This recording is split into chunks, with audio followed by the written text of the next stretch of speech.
Good afternoon, and welcome to today's meeting of the Commonwealth Club of California, the place where you are in the know. You can find us online at commonwealthclub.org, on Facebook and Twitter, and on our YouTube channel. I'm Josh Richman, a political journalist for the Bay Area News Group, and your moderator for today's program. Our guest is the one and only Barney Frank, a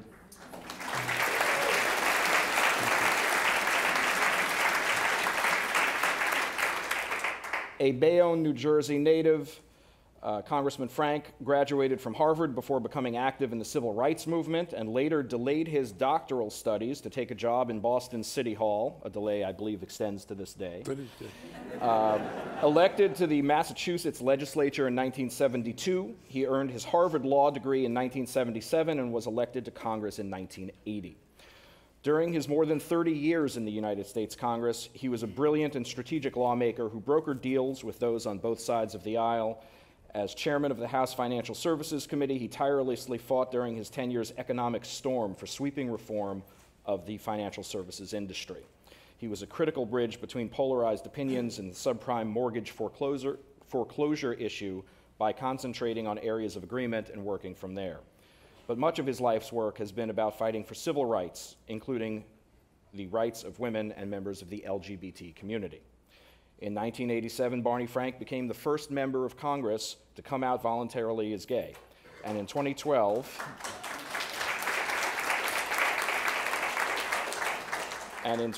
he married his longtime partner, James Reddy, becoming the first sitting member of Congress to marry someone of the same gender. We are very grateful that he has come back to the Commonwealth Club after his retirement to talk about his lifetime of stories and his new political memoir called Frank, A Life in Politics, From the Great Society to Same-Sex Marriage. Please welcome back to San Francisco, Barney Frank.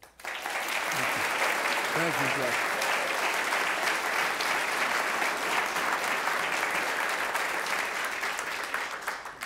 So the book you describe the book as a personal history of two seismic shifts in American life, the sharp drop in prejudice against LGBT people and the equally sharp increase in anti-government opinion. Tell me how you came to sort of marry these into this narrative of this book. Well, it's the story of my life. I began when I was a teenager, thinking about getting into politics and motivated by a desire to get society to shape up. I mean, I wanted to make things better. I had a set of liberal values. I hated the notion of poor children. I didn't like discrimination.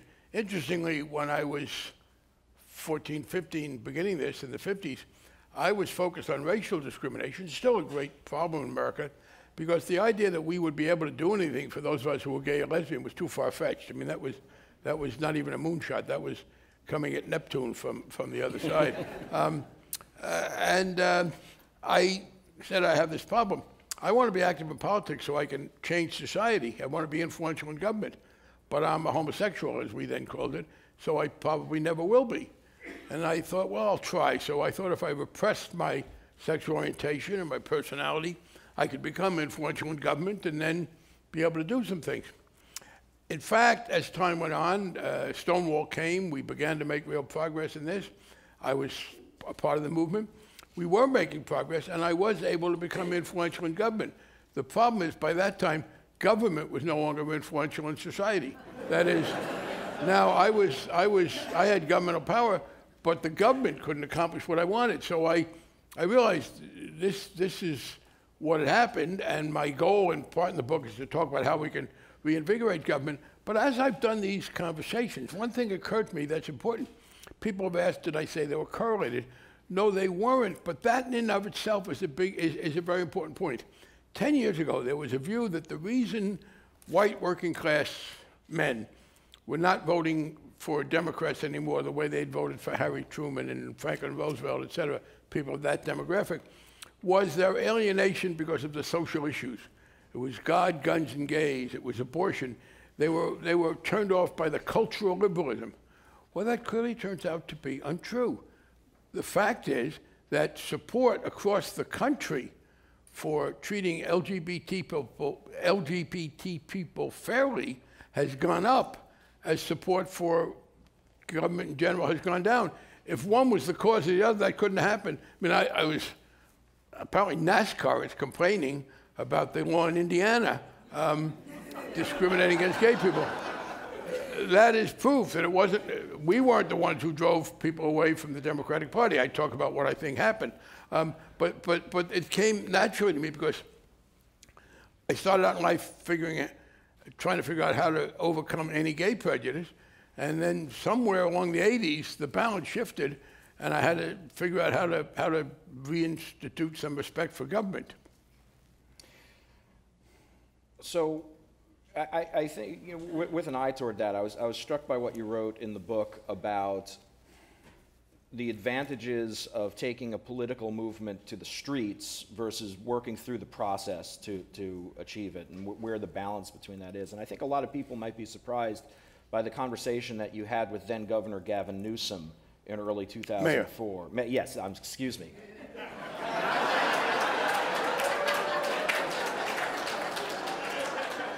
You're all going to give me a pass on that, right? Then Mayor Gavin Newsom, excuse me. Then Mayor Gavin Newsom in early 2004, as he was contemplating whether to instruct the city to grant marriage licenses to same-sex couples. What did you tell him and why? Well, I have been a firm believer that my friends on the left make a mistake by not more thoroughly taking advantage of the political process. Let me begin. I said God, guns, and gays wasn't our problem. Well, but guns is part of the problem. Pound for pound, the NRA is the most influential organization in America beyond their general percentage. And it has nothing to do with demonstrations. You have never seen a shoot-in by the NRA. They don't march around with their guns. Few wackos in Texas do, and the NRA wishes they wouldn't. They vote. They get all the people registered. And when a bill comes up, they call everybody, the city council, the assemblyman, the senator, the supervisor, the representative, and they have a lot of impact. And unfortunately, too many on the left find expressive politics more satisfying. Best example, contrast Occupy and the Tea Party. I didn't agree with everything Occupy did. I thought some of their economics was a little unsophisticated, but I agreed with the thrust of their position. And I very much disagreed with the Tea Party, although there were some with whom I've been able to work in trying to cut back excessive American military intervention.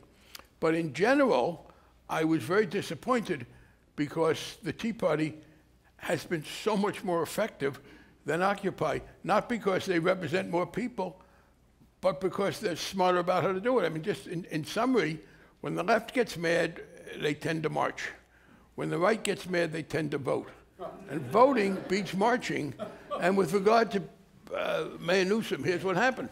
One of the great leaders in American history, in my judgment, your Congresswoman Nancy Pelosi, who is a great force for good, called me in 2004 and said, Mayor Newsom would like to talk to me. Now remember, Massachusetts had a decision in 2003 from our state Supreme Court allowing there to be same-sex marriage. Unlike California, that could not easily be put to a referendum. There was a process by which you could go through a referendum, but it had to get a certain number of votes in the legislature.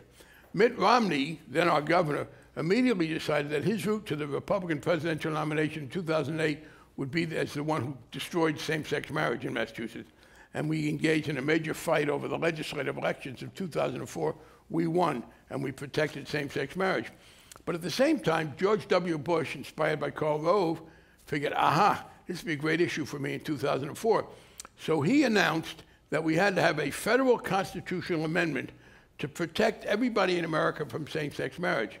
Now, the fact is, none of them were under the threat of it, except in Massachusetts, because at that point, same-sex marriage was state by state. And it seemed very clear to me, almost a military analogy, Massachusetts now was a beachhead for same-sex marriage. And I was confident that we were going to be able to show, by having same-sex marriage, that all of the arguments against it were nonsense. The notion that somehow our marriages were going to destabilize heterosexual marriages. I remember saying on the floor of the House when they called that thing the Defense of Marriage Act, okay, let me understand, apparently you've seen the V8 commercials.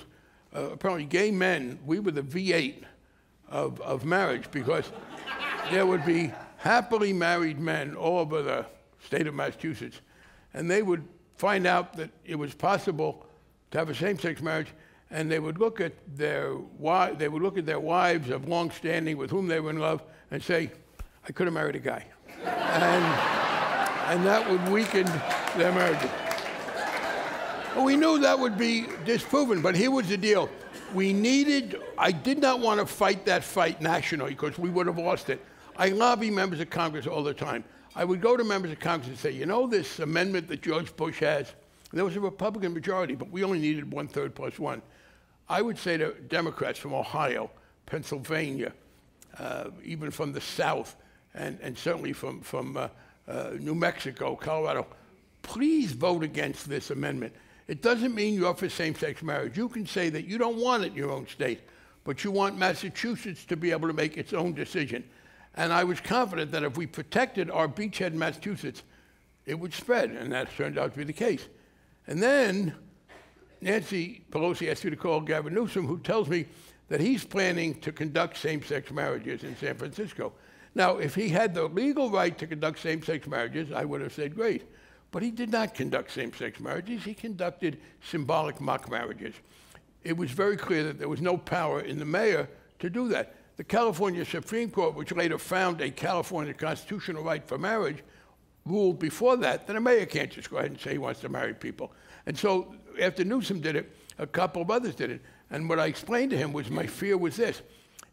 If it now is the case where any elected official in a city can announce he's going to perform marriages because Massachusetts did it, the argument would get nationalized. And I would go to people from other states and say, please don't take away our marriages in Massachusetts.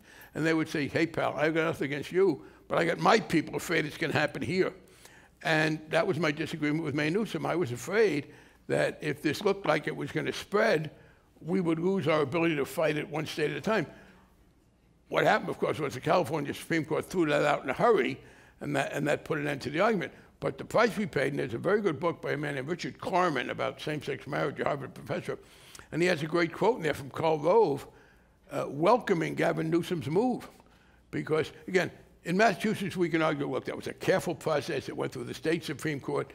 It's not going to blossom everywhere, although ultimately we hope it would. But after the experience, what he said was, we're going to scare people that Gavin Newsomism is going to spread all over the country. And as a result, they put referenda on the ballots in many states, which not only said no same-sex marriage, but helped bring out anti-John Kerry voters. What are your thoughts on these so-called religious freedom bills that we now see popping up in various states, most recently in Indiana and in Arkansas? Counterintuitively, they are the best thing that have happened since the Supreme Court decided the Defense of Marriage Act. I'm about to write a column I write for the Portland paper, and I'm going to say, to quote one of your former governors in a little bit of strange form, there I go again. Because I filed the first gay rights bill in the history of Massachusetts in 1972. I was closeted, by the way, but I decided when I could run for the legislature that I would be a coward but not a hypocrite, that I could not acknowledge who I was without not getting elected. But I was determined from day one that I was going to be an advocate for gay rights. And nothing to me is more despicable than gay and lesbian people in office. But it's mostly gay people, because the lesbians don't do this. They don't become Republicans. It's gay men. It's gay men who hold public office and then support anti-gay policies. To be a gay man who makes life miserable for other gay people, that's not privacy, that's hypocrisy, and it should be opposed. But in the 40-plus years since 1972, I have consistently underestimated the progress, and I'm happy to have been wrong. But I finally said, you know, after those recent court decisions for marriage, I finally accept the fact that we're making very good progress. And then along comes these decisions, and Mike Pence, a conservative governor in the culturally conservative state of Indiana, buys into something that had been an anti-gay tactic for a while, and the roof falls in on him. Not only are the kind of hip new businesses condemning him, Cummins Diesel, what could be more mainstream America than Cummins Diesel or NASCAR? And they are going after him. And I now say, you know what, there I go again, I underestimated it. I am delighted. I think what we are now seeing is the death throes of any significant homophobia, because you have the business community saying to him, and Walmart saying to the governor of Arkansas, who I learned today has just held off. Asa Hutchinson, I served with both these guys, they're both conservative guys. Asa Hutchinson was one of the leading guys trying to impeach Bill Clinton, who's now the governor of Arkansas. And what they are both saying is, well, Hutchinson's holding it off. In Mike Pence's case, it's delicious. Look, I will tell you, the worst situation for a politician to be in is when you feel you have to say something that is patently untrue and that no one will believe, but you have nothing else to say. So Mike Pence has to announce that a piece of legislation that was drafted entirely to allow people to discriminate against gay people does not allow discrimination against gay people. As my husband said, apparently he thinks he's the only one in the whole world who understood what that bill meant. Everybody else knew the opposite. And the fact that there was this reaction is people are not going to try this again. And here's the big point. And I was talking with someone who said, well, you know, the guy that had a sales force said, I'm doing this for economic reasons. And from the personal standpoint, you might wish, well, no, why don't you make it a moral statement? But I was very happy to have it be done for economic reasons. There's a quote I have in the book, warning of the dangers of elitism, from Adlai Stevenson when he gave a wonderful speech, as he was always doing. And a woman said to him afterwards, Governor, your speech was wonderful. You have the votes of all the thinking people. He said, yes, madam, but unfortunately, I need a majority. Well, not a good way to get people's votes. So here's the deal. I'm very happy that, once again, those who believe morally in the importance of not discriminating spoke out. But I'm even happier to have the people who are in it for money, because that's when you win in American society. When it becomes a threat to the efficient functioning of the economy. And that's what they're being told. Stop with your hate. Stop with this nonsense. We want to all make money together and create wealth. And that, so that has been a very nice turnaround.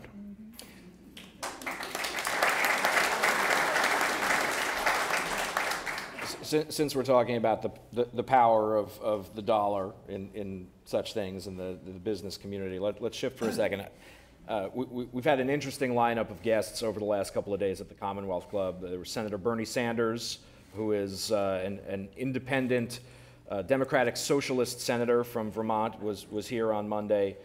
Yesterday in Lafayette, we had one of the foremost libertarian thinkers in the country, David Bose from the Cato Institute. And I find that you wrote something in the book that sort of puts you sort of dead between them in an interesting sort of way. And this is early on in the book, but you came to this realization early on in your political life that the best system was one where the creation of wealth relied primarily on market mechanisms, with a strong government providing appropriate regulation, lessening inequality without destroying incentives, and playing an active role when necessary to keep the economy functioning at high levels of employment. So, you know, you've got the libertarian free market, you've got the albeit not quite socialist, government regulation and control. How did that sort of shape the tack you took in Congress, especially when it came to the run-up to the duration of and the recovery from this recession? That's a good question. I was very well formulated, and I appreciate it. Let me just say, first of all, I think with David Boaz at Cato, I have worked closely with the libertarians on half of their agenda. That is, staying out of people's personal lives. I was a co-sponsor with Ron Paul, Rand Paul's father, of legislation A, to stop excessive military intervention, B, to legalize marijuana. In fact, Ron and I working together until he got a little too serious that he could be president, which he couldn't be. And he was a man of great integrity, and I, for much of my career, I was able to have a very good time because being gay, being Jewish, talking funny the way I do, I know my diction's not too great. I get in a cab, and I tell them where to go, and half the time, because cab drivers spend a lot of time listening to the radio, oh, I know who you are, because I could never make anonymous phone calls. I'm aware of that. So, anyway, Ron was in that position too. I didn't think I would lose my seat. I couldn't go anywhere else. I was having a good time doing what I wanted to do. And in 2012, I approached Ron about signing another letter to tell the federal government to stop interfering with people's marijuana laws. And he said, oh, Barney, I can't do that. Why? He said, well, my campaign staff says, you're killing me in Iowa. That the association with me was hurting him in the Iowa caucuses. But a lot of the libertarian approach, I liked. And by the way, I said I worked some of the Tea Party. Here's the ground for agreement. and some of the Tea Party people understand this, their skepticism that the federal government can accomplish anything within our own country logically ought to make them even more skeptical of efforts to rebuild a coherent society in Iraq or Afghanistan. If we can't do it here, how are we going to do it in a foreign country? And some of them understand that and will make that argument. But in my own case, here's how it affected me. I do believe that the free market system works best to create the wealth, but you need rules. If you don't have rules, what you get is a race to the bottom. The best example of that, the CEO of Citicorp, Chuck Prince, they had this deal where you could have the bank owe money, but they had something which was an off-balance sheet device which they could use. An off-balance sheet meant something very simple. You owe the money, but you're allowed to pretend that you don't. And that's how you get in trouble when you got to pay it off. And I said to him, Chuck, why is that off your balance sheet? Why isn't that on your balance sheet? He said, because if I put it on my balance sheet, I'll be at a disadvantage if Goldman Sachs doesn't put it on theirs. So that's why you need rules, so that businessmen don't get driven to that. You also need to take some of that wealth, and this is the key point, you take some of the wealth and you use it to take care of the people who aren't going to do as well. Inequality is necessary for a capitalist society. Too much inequality is socially and economically damaging, because if you have too much inequality, consumption is depressed, and consumption is the single biggest part of the economy. At any rate, that's what I thought. So here's what we did with financial reform. I saw the problem as being, not just me, but the people we work with, that the financial community had come up with a way to separate taking a risk from the responsibility for the risk. Many of you will be familiar with it. Many people here took out a mortgage 40 or 50 years ago, and you borrowed money from the bank, and the bank checked you out, and you then had to pay the bank back every month. And because you were paying the bank back every month, the bank frisked you pretty good before it lent you the money. And then by the 80s, thanks to money coming in from outside the banking system, from the OPEC countries, from Japan with its big surpluses from the balance of trade, loans were being made outside of banks. And even more important, thanks to information technology, even a bank could make 1,000 loans, and instead of waiting for 1,000 people to pay the back and check it on that, you package them into a security and you sell it. So that at that point, if you're the lender, it's no longer important to you that the people pay back, because you've gotten your money up front. So you go from caring about the quality of each loan to making a profit from the quantity of loans. Similarly, you get into the derivative business, and in derivatives are a multiplier. So you promise to do things, you make a huge profit, but you don't have the money to back it up.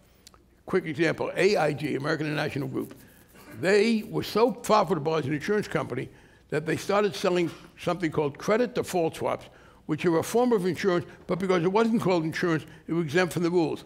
If I buy a security based on these mortgages, I can then buy from you a credit default swap, which will pay me if my security doesn't pay off. So when mortgage loans that shouldn't have been made default, I then go to the person who sold me the credit default swap and said, okay, you got to back me up. AIG was doing very well with those, because a very small amount of money would make a big profit, because they never thought there would be a need for it. In 2008, they come in and tell the Bush administration, we are $85 billion short of being to make our payments that we owe. A week later, when the Bush administration is going over how much they're going to need for this, they say, oh, $85 billion for AIG. We said, no, you already told us that. They said, oh, yeah, it's the second $85 billion. AIG not only did not have the money to pay their debts, they were $170 billion short and didn't know how much. At any rate, what we did was this. We reconnected taking risks with the responsibility for the risks. We don't tell any company, AIG or any other, you can't sell credit default swaps. What we say is you got to sell them on an open market and exchange, you got to be public about it, and you have to have the capital back it up. When you buy health insurance, certainly when you buy property insurance, casualty insurance, life insurance, the company has to have money to pay off the claims. We made that same decision here. We generally don't tell the businesses what risks to take. The law says, take any risk you want, but you better have the money to pay off. And if you don't, by the way, you're going to be wiped out. Sarah Palin was half right in 2009, which for her was very good, high average. She said we had death panels in the health care bill. No, we didn't have death panels in the health care bill. We allowed people to make their own decisions. We did have death panels and do in the financial reform bill. Today, if an AIG came in and said to the Federal Reserve, I can't pay my debts, and the Federal Reserve could not allow them simply to not do that because it would cause this downward spiral, Federal Reserve would say, okay, fine, you are out of business, you're abolished, your shareholders are gone, we take all your money. We will then pay some of your debts to prevent a further crisis, although we will recover them from other financial institutions. So today, any institution that can't pay its own debts, the first thing that happens is they're put to death. We discussed this a little bit last night with Mr. Bose, who made his libertarian ideal case that, first of all, that this crash, this recession was due to overregulation, not underregulation, and secondly, that the ideal solution is not to have government imposing these regulations, but rather to just let those businesses fail completely and let whatever consequences happen without any government role in them if they take these unsound risks. Yeah, well, they tried that with Lehman Brothers. Here's what happens. First of all, you don't have any regulation, so companies can run up as much debt as they want and as other people will lend them. And then at some point, company A cannot pay hundreds of billions of dollars it owes other people, so it doesn't pay them. Those people in turn can't make their payroll. The people whose payroll isn't met can't buy any goods. Other people don't have money. So there is a reverberating effect from this. And it's true, they say, fine, that's the price of freedom. The price of freedom will hurt people very badly who don't have a lot of money. And I was told, well, why did you have to try the banks? Well, people should be very clear. If we had that kind of economic collapse, the heads of J.P. Morgan Chase and Goldman Sachs would not have been homeless. They had a lot of money salted away. It was the average guy living from paycheck to paycheck who would suddenly not have any place to cash the paycheck or maybe somebody to pay it. Secondly, as to overregulation, I don't know what he meant by that. There is this one conservative myth. You get my book, please read the appendices. There was this myth that says, oh, you liberals force people to lend money to poor people. Exactly the opposite is the case. Liberals tried on several occasions to stop the loans to low-income people that they couldn't repay because it was bad for them. We tried in 1994. We passed a bill that told the Federal Reserve to do it. Alan Greenspan said, no, I'm not going to do that. In fact, he said, you'll find this quote in my book, it's true that some of these loans carry a high risk that they won't be repaid, but you cannot have a capitalist system without political support for property rights. Lending this money to these poor people makes them into supporters of property rights. So it's kind of a political bribe to make them conservative, except when they couldn't pay the money back. So that is this great myth. In fact, in 2007, well, let me go this way. It also had to do with Fannie Mae and Freddie Mac. And I was at the Huffington Post, and I picked up a copy of Dick Cheney's memoirs, and I gave it what we call a Washington read. That's where you go to the index and look for your name. I will tell you this, by the way. Almost no book on American politics is written that does not mention Benjamin Franklin. And the reason I know that is that as I go down the index, and if I come to Franklin, that means Frank is not in there, because Franklin comes right after Frank. But I find that Dick Cheney says the following. In 2003, we tried to reform Fannie Mae and Freddie Mac, one of the entities that was involved, although by no means the single biggest cause. But Barney Frank, chairman of the Financial Services Committee, killed the bill. Well, in fact, I was not chairman of the Financial Services Committee in 2003. A Republican was. The Republicans controlled the Congress from 1995 through 2006. When all the bad stuff was happening, they were in control. I did become chairman in 2007, 4 years later, and the first year I did, I passed that bill. You can read that in the book by Secretary Hank Paulson. So I was pretty upset that Cheney falsely says that I was chairman of the committee in 2003 and killed the bill when it was the Republicans who did it. But then I realized this is kind of an interesting position. Dick Cheney has lied about what I was doing in 2003. You know what that makes me? The equivalent of Iraqi weapons of mass destruction. Because he lied about them in 2003 too.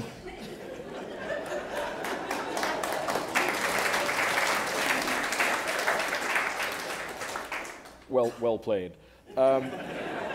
While we're on the subject of the recession and the recovery, a key player in the TARP, the Troubled Assets Relief Program, just ran for governor here in California last year on the Republican ticket. Kashkari. Neil Kashkari. I always thought Kashkari was a great name for him, like made up to serve the purpose. What were your impressions of him as a steward of TARP?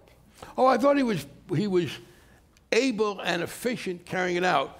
And I thought the TARP was necessary, but I had one major problem with it, and I admired Hank Paulson. I think he was very responsible.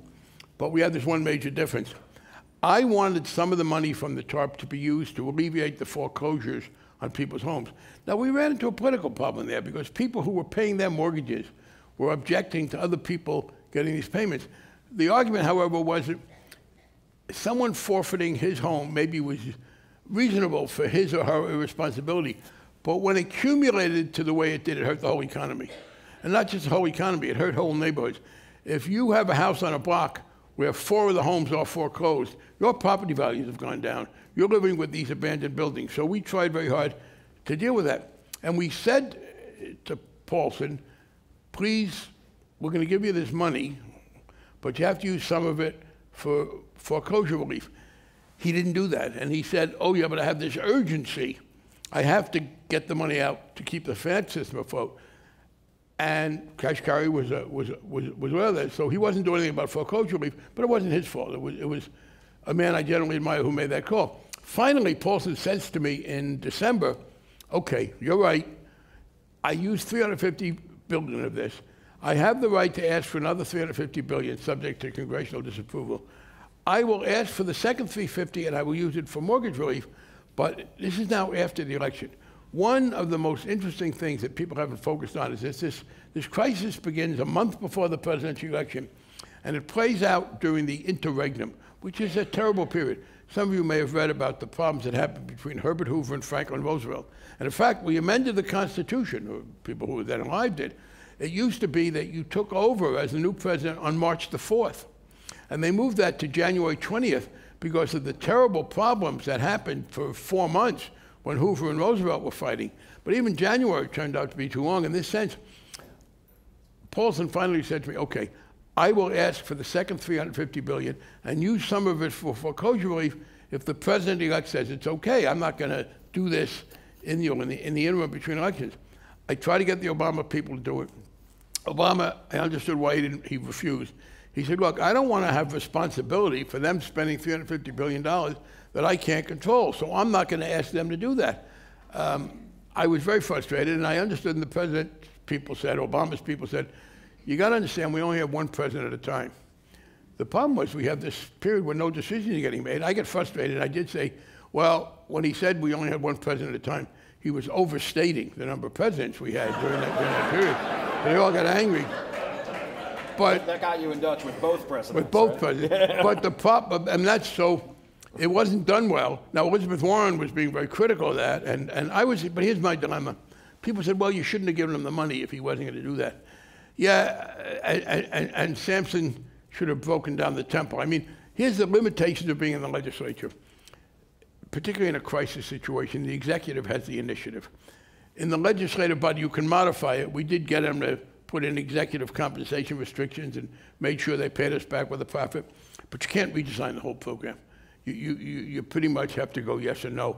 And no would have been a terrible disaster for working people. So that's why we had to go along and then fight to try and make it a little better. But we were frustrated that we never did do enough in foreclosure relief. We have a few questions from the audience on the subject of campaign finance reform. We have someone asking, can we not have a government of the people again by eliminating all personal or or via the Supreme Court contributions by either drastically shortening electioneering or making radio and TV free for a certain amount of electioneering? Another question, simply, how can we get money out of the dominant role in our electoral process? That's a central issue we have. First, we can't shorten the election period without changing the First Amendment. I mean, the other thing is, the reason we have longer election periods is that we have these fixed terms, people know when they're coming. But anyway, our First Amendment means you can't stop it. But we can curtail money, and we could. For the entire, from 1787 until into this century, it was considered that you got a right to restrict money. And then we got a right-wing Supreme Court majority that announced that to have a democracy, you had to have unlimited use of campaign money by anybody. If that is the case, by the way, we should feel pretty good, because that makes us, in the last 15 years, the only democracy in the history of the world. Because no other functioning democracy, not France, not England, not Israel, not Norway, et cetera, has ever played by those rules. And I like when they said you have the people back. And there's a philosophical argument here.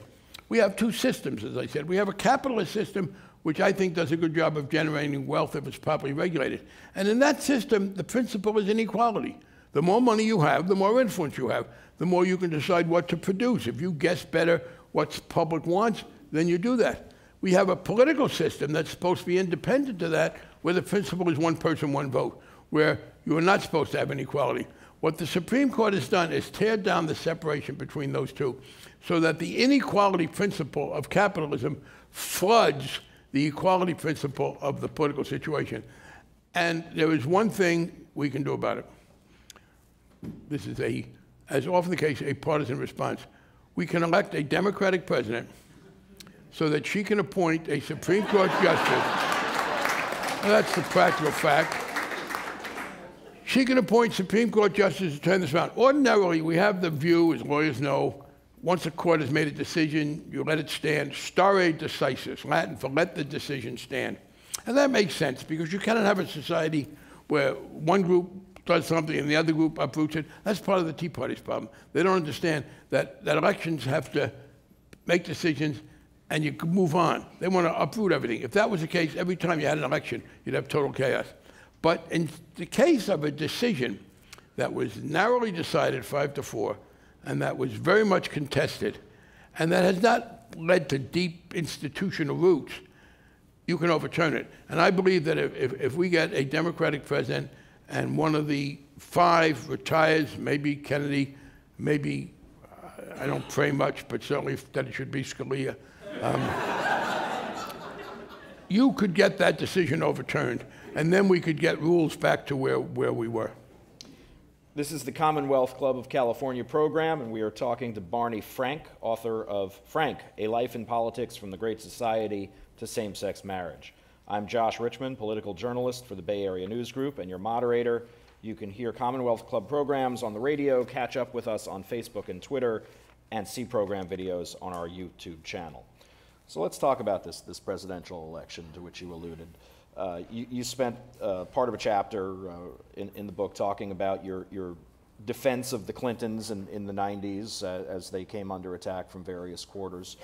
What do you think Secretary Clinton has ahead of her if, as many of us presume, she runs for president? Well, I'm glad you prefaced it with the defense. One of the things that troubles me is people say, well, see, Hillary Clinton, there's going to be another issue. I want to be very clear. Kenneth Starr, who in the 19th century would have been the star of Les Mis. I mean, he was this obsessive prosecutor determined to get her. She and the president together were his Jean Valjean. He came up with absolutely nothing negative about Hillary Clinton, and it bothered me. I started serving on the banking committee in '93 when they were going after Whitewater, and they investigated that, came up with nothing. Actually, what happened in Whitewater, the Clintons outsmarted themselves, lost a little money. Politicians should not become land developers. You stick to what you know. And then comes impeachment. And in September, before the congressional elections, Kenneth Starr sends up 11 impeachment counts against Bill Clinton, and he does not tell us. He's still investigating Whitewater, the FBI files, the travel office. He doesn't have anything to say about that, but he has 11 counts of impeachment. The impeachment counts turn out to be 11 ways of saying oral sex. That's the only issue. He then sends a report after the congressional elections when they hope to get the majority to impeach him, and he reports that with regard to Whitewater, with regard to the FBI files, and with regard to the travel office, there was nothing to implicate either Clinton in any wrongdoing. And I am pleased that I got to ask him the question, before the election, you sent us this recommendation of impeachment on the one count that you'd been studying for about a year. On the other 3 counts, which you had been studying for 2, 3, and 4 years, you were silent until after the election when you exonerated him. I said, let me ask you, when did you exonerate President Clinton on the question of the travel office? He said, I can't give you a date. I said, well, what do you mean? He said, well, we never exonerated him because there was never anything to incriminate him. At any rate, so let's be clear, they never had anything negative there. I believe, I also do not think emails is a big deal. I don't think anybody cares which email server anybody used. If something negative came up, that would be an issue. By the way, as to Benghazi, I heard the concession a month ago. I was on Meet the Press. So I was watching Trey Gowdy, the South Carolina Tea Party guy, who's the chairman of the investigating committee. He's the one who said that he agreed with Eric Holder that we should lessen criminal sentences in many cases for drug users, but because Holder was for same-sex marriage, he didn't think Republicans could cooperate with him. So this is the level of judgment you're getting from him. The moderator said to him, there have been 4 investigations already of Benghazi, and they've all come up with nothing. You're going to be the 5th. What's the point of this? He said, well, even if all we can do is corroborate the other 4, that will be useful. So they're not looking, again, on TV. So what then happens? I believe, and I know there are some of my friends on the left who, oh, this isn't good. We can't just have an easy nomination. Well, I got to be honest with you. If you look at Hillary Clinton's record, from the standpoint of a liberal Democrat, she's a pretty good buy. Paul Krugman, who's the best commentator on economic affairs we have, during the 2008 election documented that she was to the left of Barack Obama on some domestic issues. She was too hawkish. He was a little too hawkish. I do think that that's one of the things I want to work on. But on the domestic set of issues, she's fine. And I do not understand this notion of we must have a primary. In the first place, if you have a primary these days with the media and it's over ideology, it gets angry. So the Democrats who want to see Hillary Clinton or any other Democrat elected really think that what we need to do is to repeat what the Republicans did in 2012 and have a messy fight. And secondly, I'm going to be honest, I'll offend a few people, and that happens. I think there is, on the part of some on the left, an uneasiness if we appear to be in the majority at any given time on a set of issues. We see ourselves as the spark. We see ourselves as the insurgents. It's our job to inspire and challenge the rest of the country. So being in the majority can sometimes seem too comfortable. And people got to look for trouble where it doesn't exist. And then you go back to that first question. Given the money that's going to be floating, I don't want to waste any money in primaries. I think Elizabeth Warren is right when she says she should keep doing what she's doing, is a great defender of things, and not run for president and get diverted in the press starts just gaming her for that. So now on the other side, there's no slam dunk, obviously. Winning a 3rd straight presidential election for one party is the odds of, statistically, that does not happen. You lose that more often than not. But the Republicans are very badly split. I think they're going to have trouble coming up with a nominee who bridges that gap. And so I'm somewhat optimistic right now. On the topic of the Republican field, former Florida Governor Jeb Bush is here in the Bay Area today and tomorrow, raising funds through his super PAC. He has not yet declared his candidacy. What are your thoughts on the people who seem, we've got maybe 13 names floating around in the GOP field, but who do you think are the few who are likely to rise to the top? Well, it's very hard to hear this far in advance. Nobody saw John Kerry when he got it. Nobody, you go back, Jimmy Carter, George McGovern. I suppose it was pretty predictable that it would be John McCain, but Scott Walker, to me, is troubling because he is a less strident, extreme right-winger. Look, and I hope that this will become clear, and white working class men in particular will understand this is a man whose appeal to his party is based entirely on union bashing. That he's good for him. And this troubles me. I've had this debate with Lawrence Kudlow on CNBC. If we talk about people at the top making too much money, we engage in class warfare. But if they worry about janitors making too much money, they're being economically responsible. That's what Scott Walker does. He goes after maintenance workers who are public employees and says their pensions are too generous. And then he moves into right-to-work laws to go after private unions. Liberals may have underestimated this. This is a very important example here about unions. Robert Corker is a kind of mainstream Republican senator from Tennessee. He's not a Tea Party guy. Volkswagen opens a plant in Chattanooga and says to the UAW, we'll recognize you as a union because we've had good relations with unions in Germany. So UAW petitions for an election, which you have to do under American law, and it's clear that they're going to win this election with the support of the company. And Senator Corker and other Tennessee Republicans then make Volkswagen and its employees an offer they cannot refuse. They were about to provide some public funds to help expand the company. So much for free market conservatism. And they announced that if the union wins the majority of the voters, they will not provide those funds to expand the company because they hate unions so much. And someone said to Corker, wait a minute, the company is for it. Why are you getting so upset? What he said is very revealing about inequality, about the parties, about unions. He said, you know, if Volkswagen recognizes the union, they'll be able to push wages up. Interesting, because conservatives used to tell workers, unions can't help you. But they acknowledge that they do. And he said, if Volkswagen's wages go up, that'll have an upward pressure on wages elsewhere in Tennessee. And if wages go up in Tennessee, we will lose our ability to get industry to move from other states down here.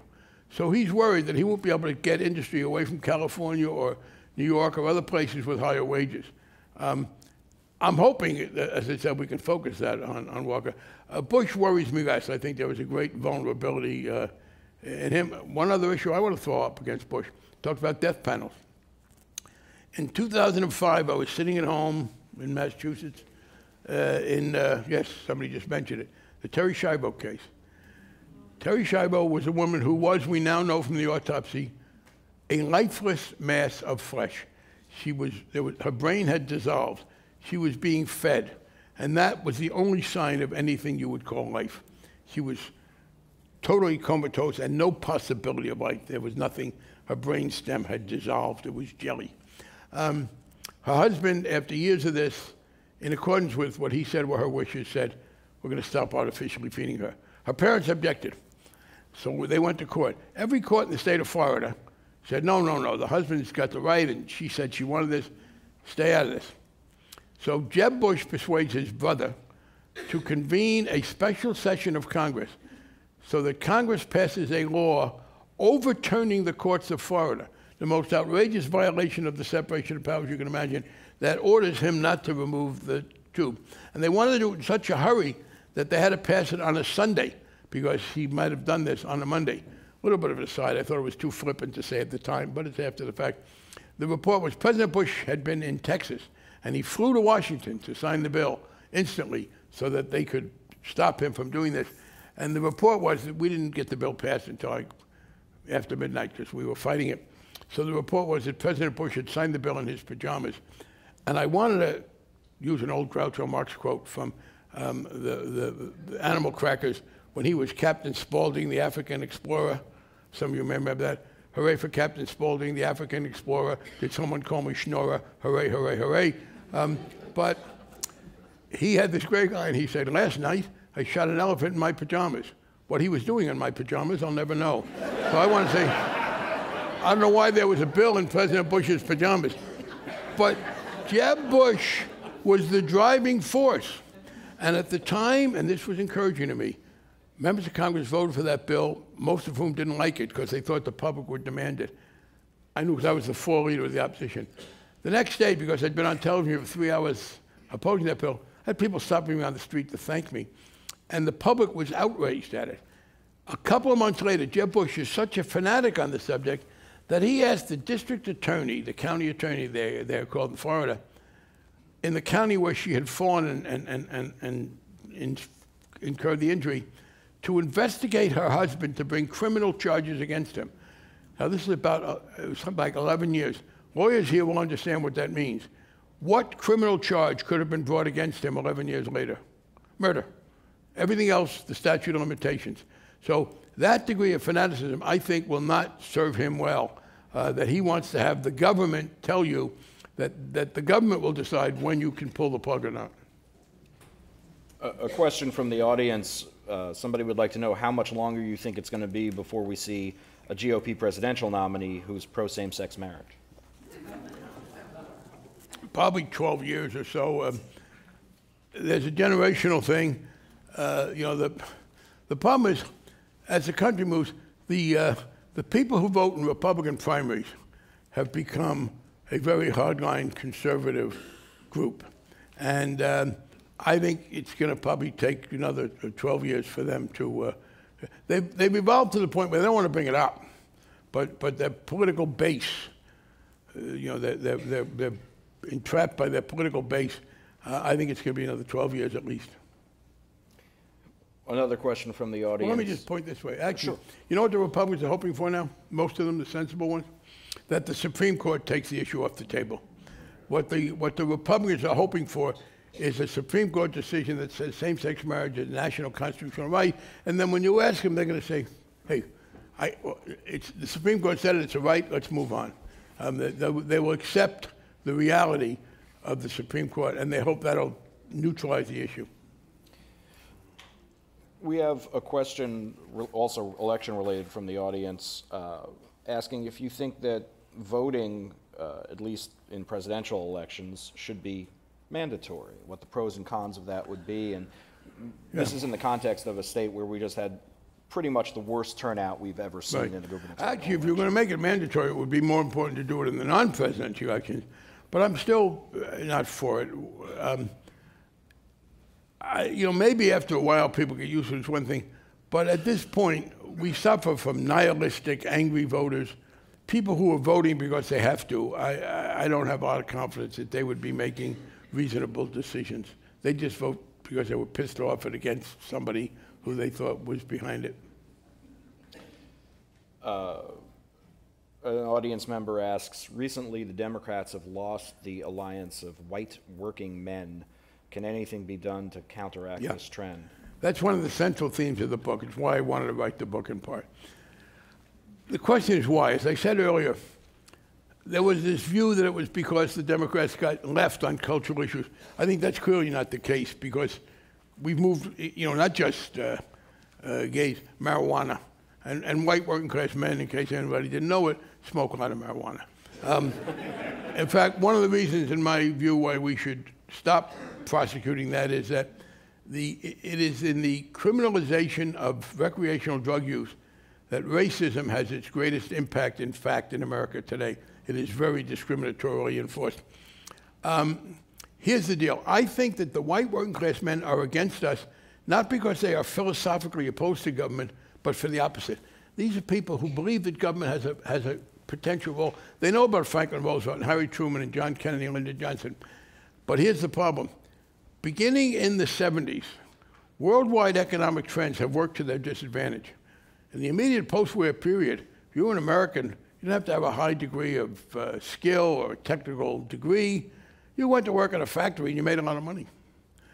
Or you were a construction worker, you made a lot of money, a decent amount, have a good life for your family. And then the economy shifted to their disadvantage, so that increasingly the wealth being created went to high-end people, et cetera. Our trade policies exacerbated that.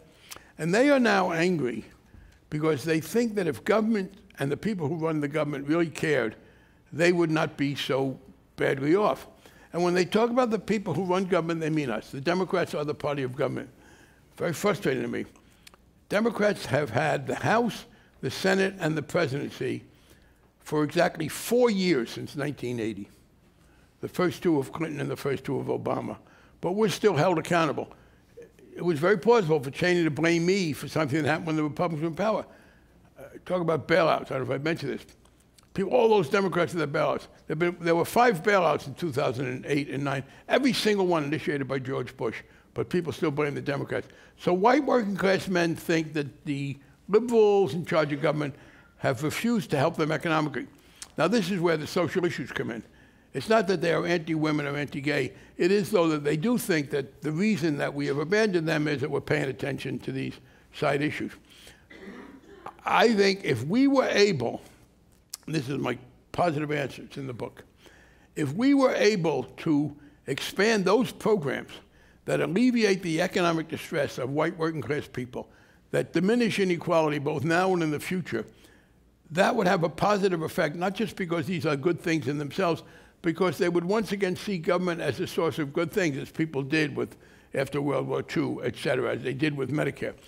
The problem is, vicious cycle. We don't have the money. As long as people are angry, they won't vote to let us have the money, certainly not to raise taxes. So I think what we need to do is to save substantial amounts of money that are now being spent and free them up to be used for programs that will, for example, let's say that any student who's capable can get a first-rate education for $1,000 a year or less, the way it used to be at first-rate public universities. Let's reduce Medicare to 55, taking a lot of the pressure off people. Let's do a massive program of infrastructure so that every construction worker and all kinds of people who could join the construction industry, including women, because through technology that can be much more gender integrated, let's put all those people to work building the roads and fixing the bridges and doing all the things that we need for ourselves, wastewater treatment plants, et cetera, et cetera. Let's expand the cleanup of hazardous waste sites, which includes some people who are doing physical work. If we could do that, I believe we would both diminish their economic insecurity and have them see government as a good source of things. So the question is, where do you get the money? And there are two ways. You cut back on this massive over-expenditure on the military, and in particular, you curtail these interventions.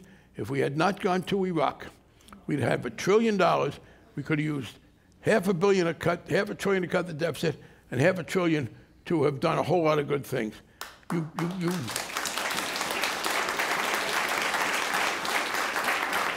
We tell our great friends in Western Europe that they needed us in 1946, but now economically they are capable of doing what they need to do to defend themselves. Here's the trick. We had massive military expenditures because we were threatened with existential damage. We were threatened with destruction, first by the Nazis and then the communists.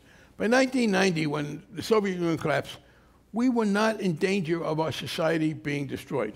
It ended before that, but take that as a thing. George H.W. Bush and Bill Clinton began to reduce the military.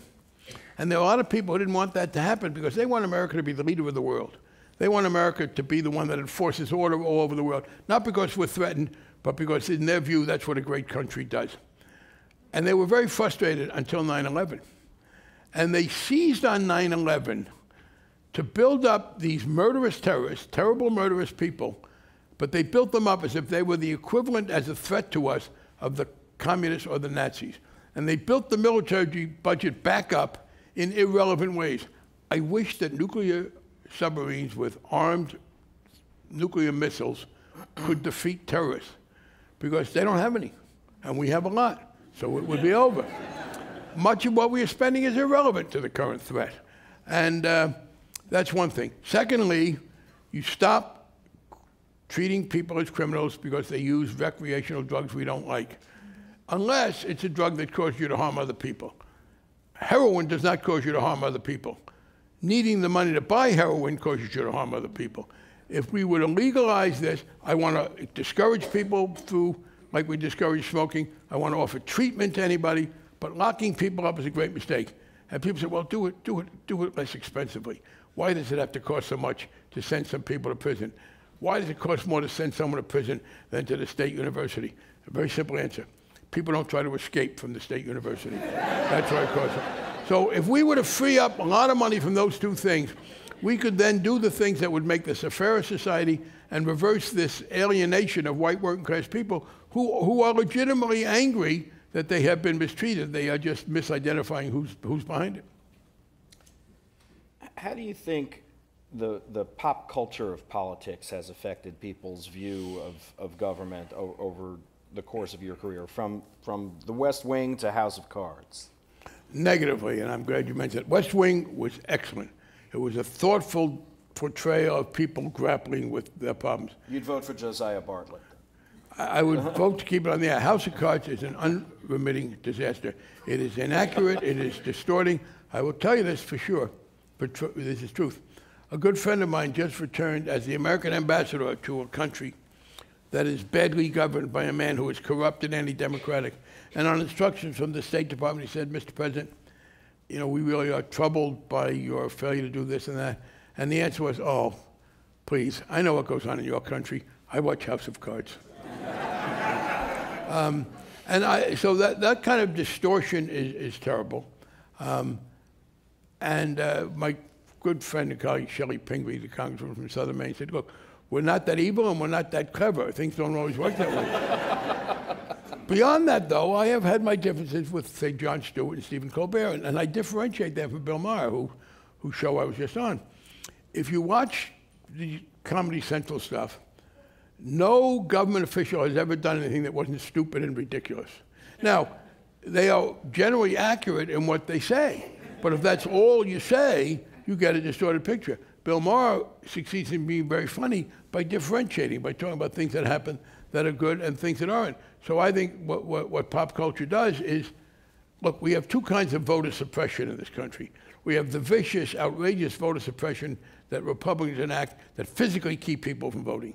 You require people to have all this identification. When one of those bills passed, one of my colleagues in the Black Caucus said, my mother doesn't have a birth certificate because when she was born in Mississippi in 1922, they didn't give black people birth certificates. So how is she supposed to show up with one to vote? On the other hand, we have intellectual suppression from the left. If you tell young people in particular that they're all fools, that they don't care what you think, that only big money counts, that they don't pay any attention to you, why would you vote?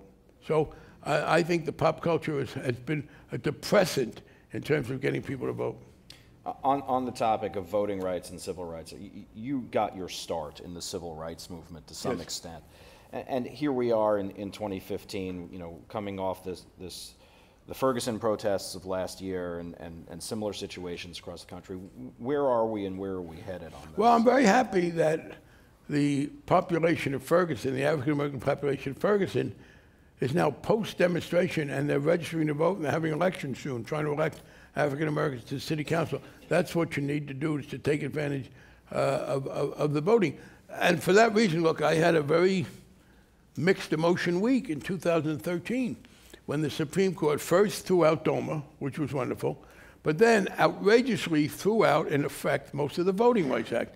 You know, we just saw the 50th anniversary of Selma, people getting badly beaten to get that Voting Rights Act passed. And by the way, demonstrations work there, not in a direct way, but given the unwillingness of the South to let people vote, it was necessary for African Americans and their supporters to physically confront that so the rest of the country understood it and then could vote for it to overturn it. But that Supreme Court decision that gutted the Voting Rights Act was a terrible one. It's one that I hope, again, if we get the right president, will be overturned.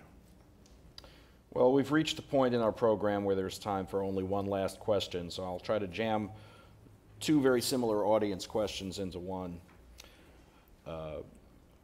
Will you run again, please, was one of the questions. The other one is, have you ever thought about leaving New England for the moderate climate in San Francisco? We'll be looking for a mayor soon. Well, no, I'm too old to run again. And I was just emotionally worn out. And secondly, I found love late in life, and this is related to not running again. And I enjoy it enormously now. My husband was here until he flew out this morning, and he had to go to work because he puts up awnings for a living. Jim's a surfer, and yes, he could surf here, but you don't offer him the same snowboarding opportunity that he gets in Maine. So that's the deal killer. Well, we used to offer those snowboarding opportunities until we had no snow. When you had snow and water. Yeah. So he also likes to shower, and who knows how long you'll be doing that. Sadly true. What does the immediate future hold for you? Well, when this book tour is over, I do commentary on MSNBC and CNBC, which I enjoy. I give speeches for money. I may try to write another book. If I do, it's going to be to make my case that we need to free up the resources to do the things that I've talked about, and in particular to reduce America's worldwide military situation. I think that the time has come to scale back America's self-imposed duty to be the leader of the world and let somebody else have a turn. Do you see any voices in Congress who are going to carry that banner going forward? Well, yes, some, by the way, on the Tea Party side. There's a guy named Mick Mulvaney, and others,